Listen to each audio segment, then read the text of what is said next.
wiped out. He technically stood idly by as the blood of his neighbors was about to be shed. He didn't technically, he listened to God. He did what he was supposed to do, but he didn't go above and beyond. Now, why didn't he? Maybe he was scared of these incredibly corrupt people. Understandable, if they were such awful people, he didn't want to get involved. Maybe he was selfish. Maybe he was purely interested in his own family's survival. Maybe he didn't care. Maybe there wasn't a bad reason. He just went about doing what God told him to do. Didn't know better. He wanted to mind his own business, fulfill God's wishes, and build the ark. No matter why he didn't tell people, the fact is that he didn't. He didn't go and tell his neighbors what was going to happen. Now, I feel that many of us are just like Noah today. We live in a crazy world.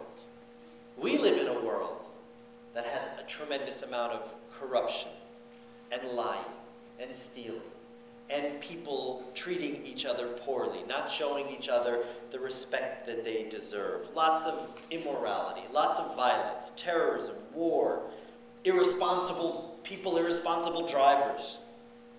And the fact is that most of us in this room, we consider ourselves pretty moral, ethical people. We go about our lives trying to do the best thing, trying to live up to the values that we have, and in doing so, we kind of build our own little ark. And we insulate ourselves from the floodwaters, all of the corruption, all of the bad stuff in this world. But by living our lives as best we can, and in that way building our ark, we don't actually do anything to stop the flood, to stop the corruption. And think about it.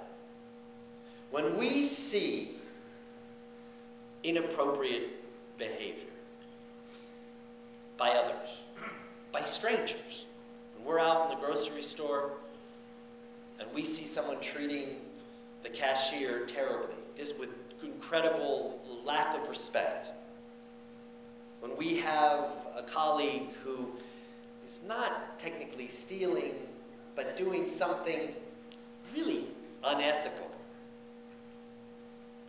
when we see people acting in poor ways, very few of us do what the Torah tells us to do, which is to rebuke these people. Not embarrass them, but call them on their bad actions. Say to them, you're acting wrong, you're acting poorly, you're acting irresponsibly. We don't, because we let their behavior go, we don't act in a way that helps bring respect back into the world. I think about a time recently when I was at Party City getting stuff for Purim. And there were two teenage girls in the store, and there was a long line of people. A lot of people, elderly people online, for whatever reason, buying various different things. And these girls pushed and shoved their way in front of the elderly people.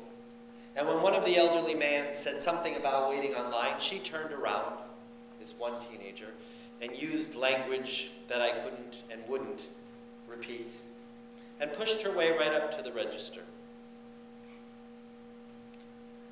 And everybody grumbled, myself included, but we didn't say anything.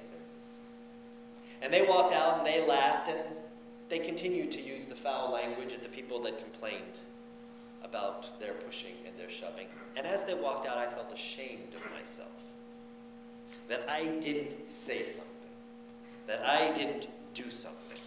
They probably would have mouthed off at me and it wouldn't have made a difference. But the fact is I stood idly by. I didn't do anything to change their behavior. And in that way, we act just like Noah. We can live wonderful moral lives and live up to our values. But if we don't have the guts, if we're not willing to put our neck out there and say, you can't do that. The flood of 2011 will be made up of the waters of filling our own names. We have that responsibility. It's not easy. So for centuries, we've given Noah a hard time. But the fact is I think each and every single one of us, not all of us, some of us have the courage to do it. But I think a lot of us here, myself included, we tend to fall into the category of Noah. We try to be good, but we don't want to be nosy. We don't want to get into people's faces. We just want to be those wallflowers. And in doing so, we encourage that poor behavior. So it's not enough just to build our own ark, just like it wasn't enough for Noah to build his ark. We have an obligation, a moral obligation, to keep our neighbors from getting consumed by the floodwaters that are part of the corruption, the nastiness, the lack of respect in our society. So a challenge for all of us, myself included, to stick our neck out there and try to make a difference. It's not easy, but we can do it somehow.